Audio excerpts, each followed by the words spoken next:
Merci de suivre Télémétropole à l'heure de Métro News.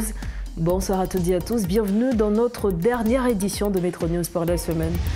À la une de l'actualité, une quinzaine de personnes sont mortes au Cap-Haïtien suite à un glissement de terrain provoqué par des pluies diluviennes qui s'abattent sur la deuxième ville du pays depuis plusieurs jours.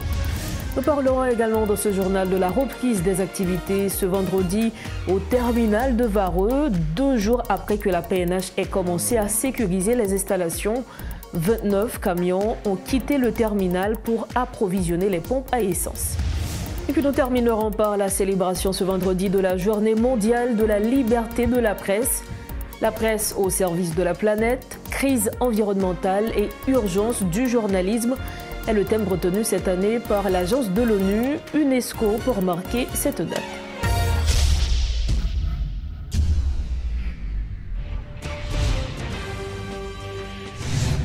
Dorocha, bonsoir. Comme annoncé, drame au Cap-Haïtien. Une quinzaine de personnes ont été tuées lors des dernières intempéries. Depuis plusieurs jours, les précipitations qui se sont abattues sur la ville ont provoqué des glissements de terrain. 3 membres d'une même famille ont péri dans cette tragédie. Avons-nous appris? Parallèlement, les nouvelles concernant la météo ne sont pas rassurantes pour le week-end. Des averses sont prévues sur le Grand Nord et d'autres départements du pays.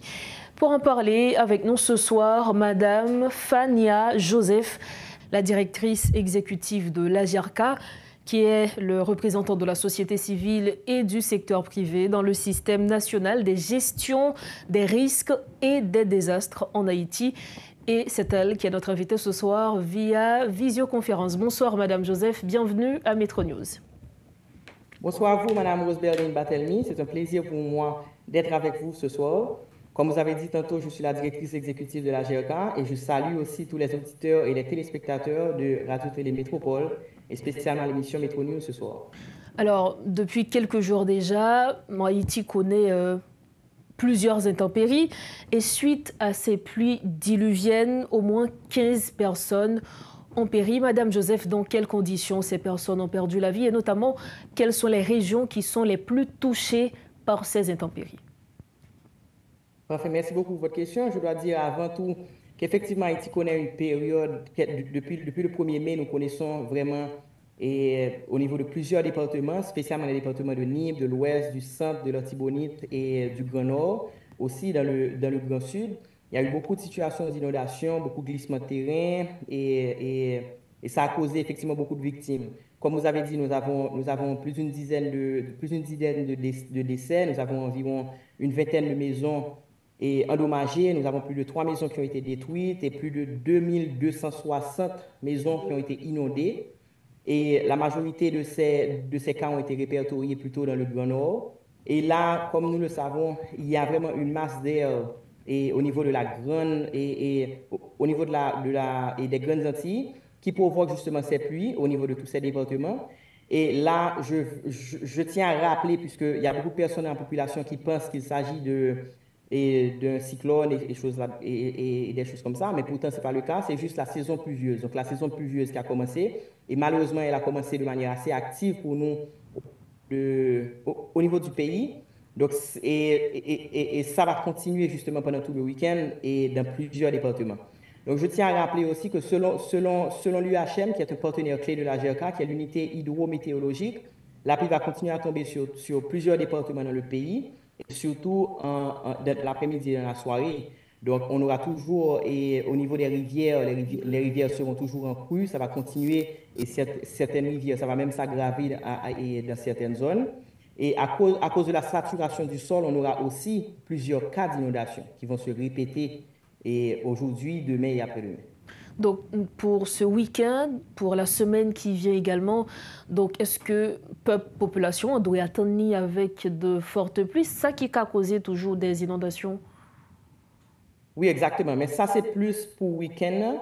Pendant le week-end, jusqu'à présent, selon dernier rapport que UHM sorti, et selon rapport que le partenaire principal, qui c'est Protection Civile, sorti et hier soir, le dernier rapport Protection Civile sorti hier soir vers 6 heures. Et dans le rapport, ça a partagé que l'activité de la pluie, ça va continuer demain samedi et dimanche tout, après-midi, demain et jusqu'à dimanche. Donc, nous pouvons gagner un rapport pour semaine prochaine. Mais jusqu'à tout week-end, ça là, activité la pluie, ça va continuer dans tout le département que nous avons cité.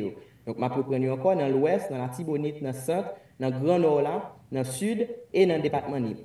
Alors, nous connaissons dans saison cyclonique qui conseille que ou capable porter pour population qui gens pour nous éviter puisque nous connaissons que les glissements de terrain, les inondations sont comme inévitables, mais qui gens pour nous réagir face avec situation sérieuse. Très bien. Donc, m'a dit encore une fois, à cause de la situation de la pluie, ça fait déjà presque 3 jours depuis que plusieurs départements connaissent la situation de la pluie, qui s'arrêtent dans certains côtés. Et nous avons déjà plusieurs côtés qui inondent et l'inondation, ça ne va pas, en pile là, ne pas diminuer et en pile l'autre côté, pour qu'on inonde, pour inonder parce que le sol là, il y a trop de l'eau. Donc, terre déjà prend trop de l'eau, il n'y a pas qu'à prendre encore qui peut faire qu'en pile plus de zones pour venir inonder. Et la zone, ça va inonder tout, nous connaissons qui impact que ça peut faire, gens que l'ai déjà fait et depuis 2 derniers jours. Ça. Donc, je nous connais, moi-même personnellement, dans non AGRK et dans toute société civile, la secteur privé et tous leurs partenaires, nous invitons nous invitons toute population, toujours tant des nouvelles, toujours tant des météo, prendre nouvelles, même si c'est dans les réseaux sociaux et tout, mais par rapport à des canaux qui est fiable. Par exemple, nous avons page AGRK, page protection civile, page UHM et tous leurs partenaires qui partagent météo. Donc, pas hésiter à prendre météo. Pas hésiter à serrer tout papier important dans des lieux sûrs de manière à ce que vous ne pas mouiller ou que l'eau pas porter aller tout. Les gens qui ont bêtes, qui ont volailles, etc., pour être capable de mettre en lieu sûr pour que l'eau pas porter aller. Nous invitons les gens pour faire attention à la zone côté Oretea. Donc, si il y a des gens qui habitent dans des zones, par exemple, qui sont tout près ravine, qui sont tout près pont, qui sont tout près rivière, nous invitons les gens à ne pas arrêter dans la zone parce que la pluie continue à tomber. Donc, il n'y a pas qu'on a qui moment, même si c'est pendant la nuit, pendant la dormir, que l'eau est capable de descendre et que l'eau est capable de botter et botter même Kaila aller. Gens que nous, même, et des autres bagages, après inondation, après rivière capable de descendre, mais nous avons risque tout pour des boulonnailles faites avec glissement terrain. Donc, à partir de là, nous invitons les gens pour qu'ils tous premiers soins, qui gagnent la donne pansement, tout ça capable d'utiliser l'alcool, etc., pour si jamais tu as des cas victimes dans le niveau familial ou dans la communauté proche. Nous invitons tout pour prêtez attention à l'environnement, donc tout ça qui est autour de la caille. Nous, là, nous voyons un petit glow commencer à monter dans la zone caille. Pas quitter le glow arriver net et le glow arriver, moyen caille net, commencer à rentrer dans la caille, pousser le sac ou pisser sorti parce que le danger a une plus évident pour le comme ça. Donc, nous invitons les gens à bête, j'aime te dire, et puis, pas arrêter dans une zone qui a risque d'inondation. Depuis son zone qui était inondée déjà, même si le peut inondé, nous invitons les gens à se déplacer pour ne pas arrêter là. Et mon habite bon rivière et tout, donc pas jambe rivière, j'en nous connais en pile haïtien, mais prend risque là quand même, mais pas jambe rivière, que la machine, que li sous dos moun, sous dos l'autre bête, et moto, etc. Donc pour éviter jambe rivière, et moun qui était dans flanc mon tout, donc en bas mon, pas arrêter dans zone ça, dans moment ça, jusqu'à fin semaine, comme nous pouvons gagner un rapport pour semaine prochaine. Moun sa mérite, et moun sa ta doué, essayer faire tout possible pour déplacer, pour pas arrêter. Un dernier message que nous avons porté pour moun tout, c'est pour ne pas oublier protéger les gens qui sont vulnérables. Là, nous parlons de gens qui sont vulnérables, nous parlons de gens handicapés, nous parlons de petits bébés, nous parlons de petits gens et de grands gens. Donc, pas oublier, si nous avons déplacé, pas oublier et prendre les gens en considération. Et si jamais tout a une situation d'urgence dans la zone 1, pas oublier pour les gens pour tout, parce que les gens ne sont pas capables, en pile là, de ne pas dépendre de eux-mêmes, ils ne sont pas capables de dépendre de eux-mêmes pour être capables de sauver tête dans la situation d'urgence. Alors, Madame Joseph, pour nous capables finir net, si tu as gagné un monde qui est victime, est-ce que gagner de moyens que les cas entrent en contact ensemble avec nous pour suivre? Si tu as un monde qui est victime, moi, t'as recommandé de préférence que tu rentres en contact avec l'autorité au niveau local, parce que nous connaissons que le problème de déplacement, etc., est capable de faire que l'entité que vous contactez, elle n'a pas qu'à arriver côté eux. Mais si vous avez contacté, par exemple, si nous, par exemple, et nous avons des brigadiers de protection civile, des agents communautaires, etc., qui pratiquement dans toute zone, surtout dans les provinces.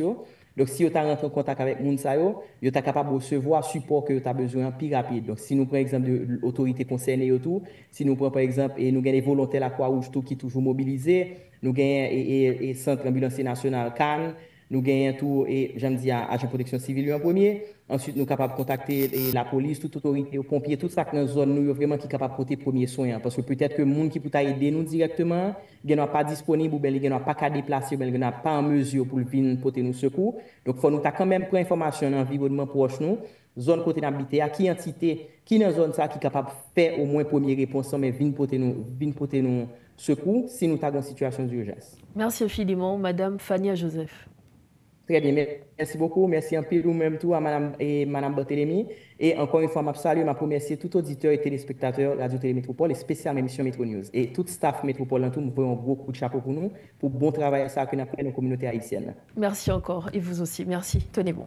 Voilà, c'est avec nous Madame Fania Joseph, directrice exécutive de l'AGIRCA, qui est le représentant de la société civile et du secteur privé dans le système national des gestions des risques et des désastres en Haïti.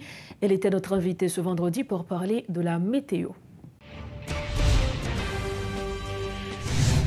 Autre conséquence des pluies qui s'abattent sur le pays, des alluvions, des immondices, entre autres, sont constatées dans plusieurs rues de la région métropolitaine de Port-au-Prince, notamment à Lalu et à Juvena, suite aux pluies diluviennes qui s'abattent sur la capitale depuis plusieurs jours.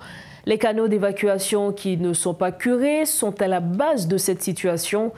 Des citoyens ne cachent pas leur mécontentement et pointent du doigt les autorités étatiques qui, selon eux, ne se soucient guère de la population. Rodolphe Pierre, lui, a fait un constat dans plusieurs endroits ce vendredi. Suivez son reportage. Nous ne sommes pas à Cité Soleil, ce ne sont pas des rivières non plus. Les images que vous regardez décrivent la réalité de la capitale. Plus précisément, nous sommes à Lalu.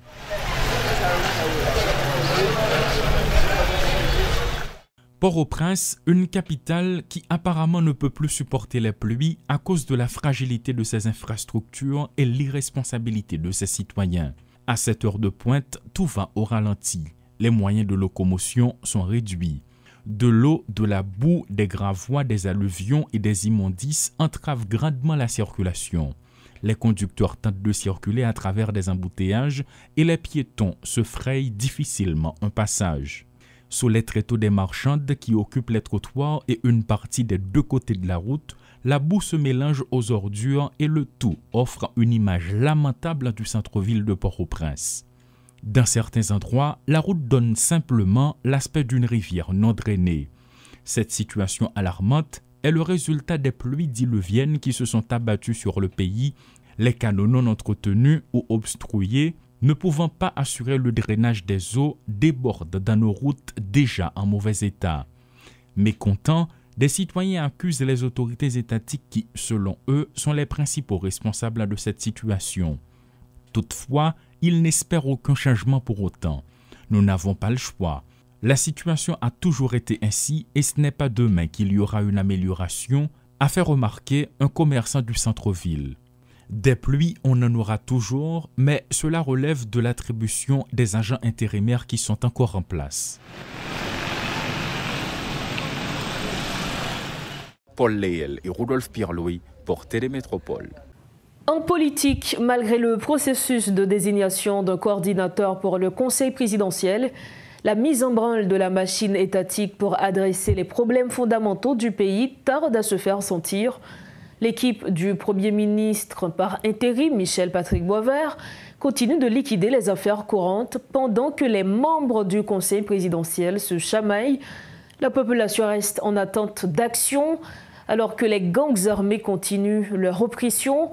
Parallèlement, des hommes de loi se demandent si le processus de désignation du coordinateur du CP engage déjà la nation, vu l'absence de publication de procès-verbal dans le Moniteur. Quoiqu'aucune loi n'est prévue pour cette situation, il serait de bon ton d'officialiser les décisions.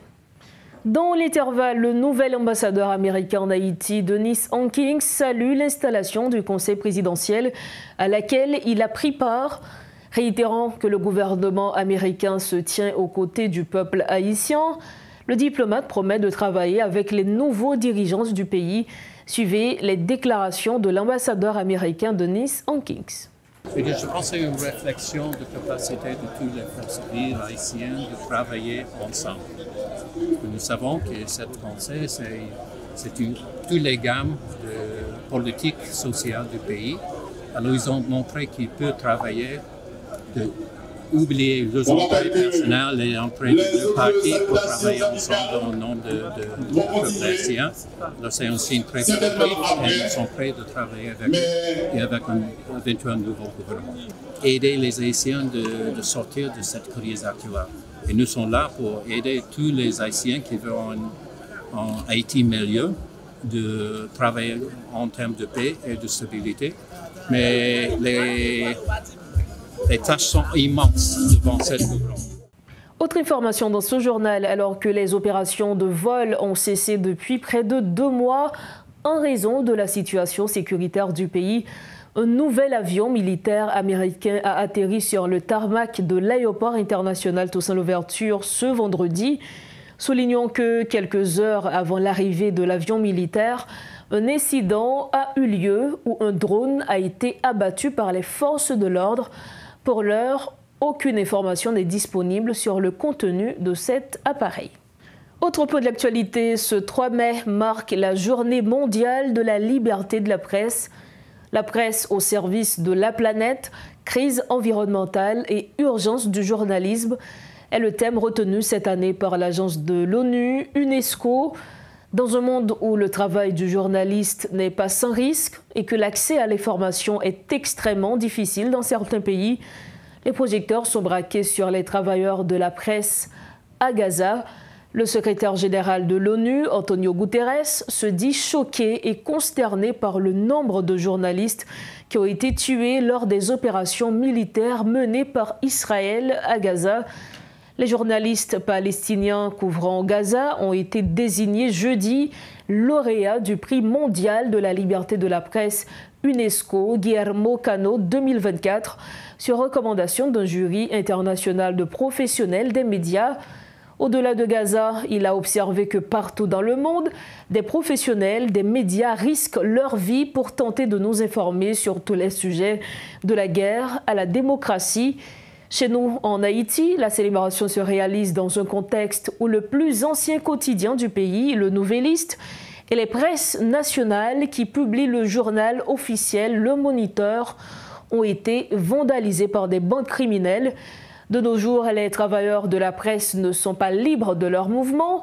De nombreuses zones leur sont interdites et même au niveau gouvernemental, l'accès à l'information demeure un défi majeur. Au pire des cas, certains se sont fait tuer par des bandits dans l'exercice de leurs fonctions lorsqu'ils ne sont pas victimes de brutalité policière.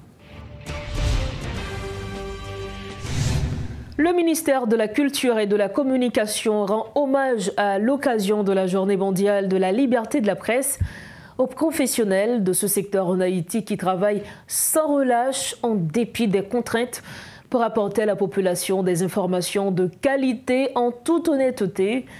En outre, le ministère exprime toute sa solidarité à l'endroit des journalistes et organes de presse affectés par la crise qui traverse notre pays. Enfin, en ce 3 mai, le MCC salue la mémoire de tous ceux et de toutes celles qui ont payé au prix fort le combat pour la liberté de la presse.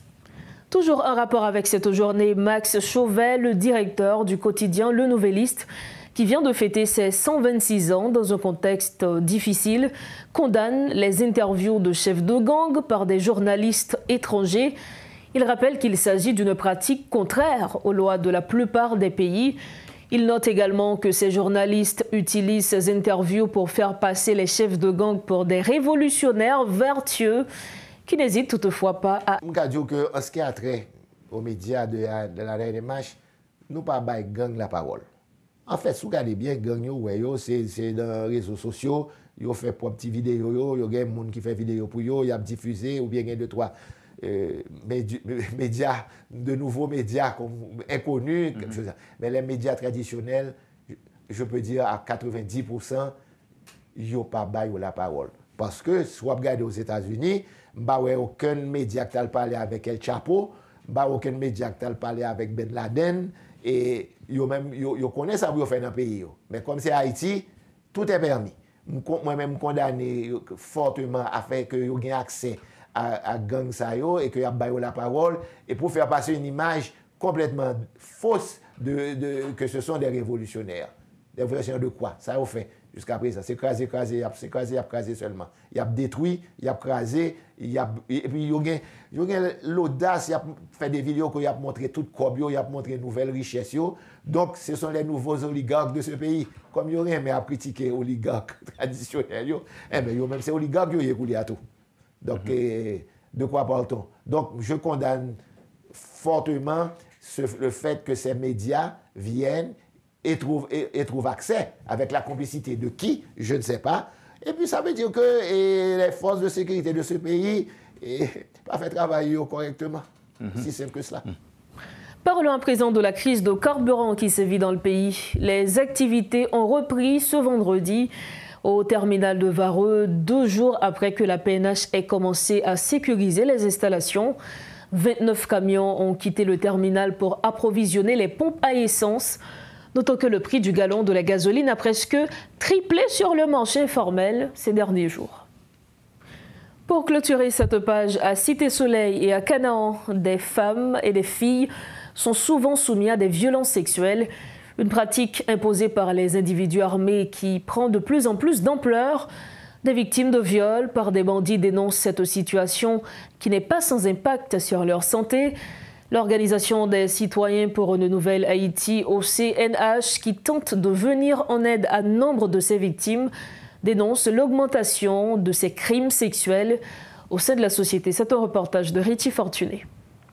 Cet espace, considéré comme le plus grand bidonville d'Haïti, s'est transformé depuis quelque temps en un véritable foyer de gangs. Cette zone, pourtant détruite par les affrontements entre les groupes armés, est la voie principale utilisée par des commerçantes pour se rendre à leurs activités quotidiennes. Thérèse, détaillante depuis une dizaine d'années, est du nombre de ceux qui empruntent courageusement cette voie dangereuse en dépit des risques. Mère d'une fille de 13 ans, elle vit dans les rues depuis que son taudis a été pris d'assaut par les bandits qui occupent la zone. Violée par les malfrats, elle subsiste misérablement ainsi depuis plus d'1 an. Je descends de vendre. 4 heures dans l'après-midi, je prends $100 escompte dans la chantitole sel. De temps avant à 4 heures dans l'après-midi, moi 5 garçons campés. Moi, je connais fait à régler. De temps passé, je dis m'avancer. M'avancer, je dis m'entrer en barrage. De temps fin entrer en barrage, 4 vivent ensemble avec moi. 5e non pas vivre ensemble avec moi, ni sous tête, il faut mon coup de pied en bas. Je fais n'importe 3 mois coucher, je ne vais pas lever. Même quand je fin femme ça, je touye papa petit moi. Depuis les ça, dans la rue m'a dormi.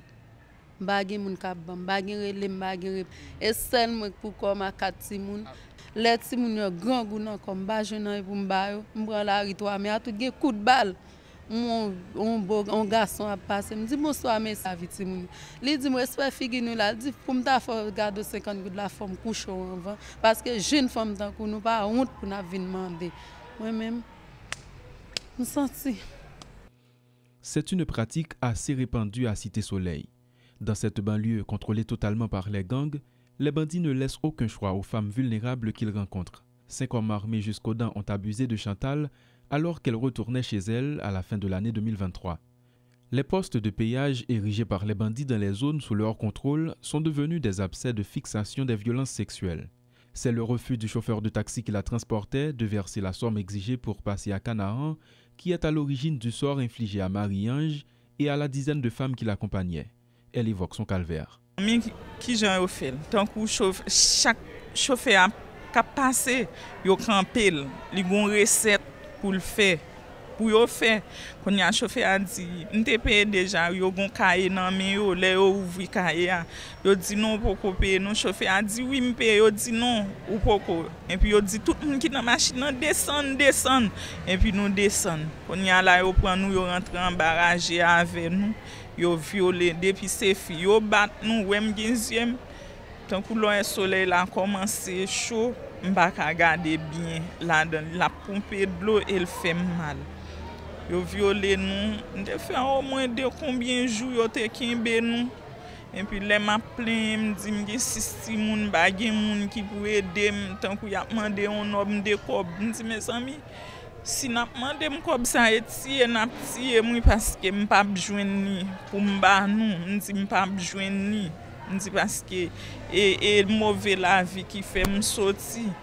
Qu'on y a là après yo te vinn nage nous plusieurs là ça nous moins 50 filles yo te kembe yo vinn laguer nous après là fin vivre avec nous moi yo te fait retirer à tout yo bon man pile coup yo fait me retirer en dessous moi m'te retirer m'te résiem parce que Jean ça moi qui rale sous moi yo n'y pas matinette et pas iguaz yo moi que pour yo tirer me retirer l'aime fin retirer qu'on y a là yo plusieurs yo vivent ensemble avec nous après ça yo mettez nous non petit bout de caille mais tu me fait combien jours mais manger me bat manger après là yo vinn naguer me manquer mourir et grâce à l'hôpital prend même qui fait qu'on y a enregistré qui fait m'a parler. En fait, tant qu'on son massacre yo fait sous nous. Me fait 3 jours, tous les 3 jours, m'ba se cacher d'où ça. Yo bon moi pour la vie. Parce que les pour me sortir sous 4 pattes, moi te sorti en dedans pour me sortir dehors. Julie avait à peine atteint l'âge de la majorité quand elle a dû faire face elle aussi aux violeurs. Seule, elle n'a pas pu leur résister. Il y a des nègres qui veulent violer, qui viennent qui dit qu'on ça pas violer spirit là non ti moun pas faire ça. Qu'on y a là il y a des territoires qui violer mieux là non aller. Yo mettent me coucher à terre en barrage. Yo descendre dessous.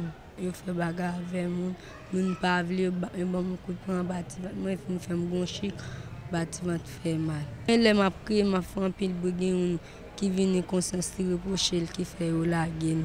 Dans l'un ou l'autre cas, ces victimes rencontrées font face à des difficultés énormes et notamment au manque de moyens pour assurer leur prise en charge médicale et psychologique. Toutefois, l'Organisation des citoyens pour une nouvelle Haïti tente tant bien que mal de leur fournir un premier accompagnement. Katiana Altine est officier dans le cadre du programme Violence basée sur le genre. Donc, son groupe de parole qui c'est un espace d'échange, de discussion et son espace d'écoute.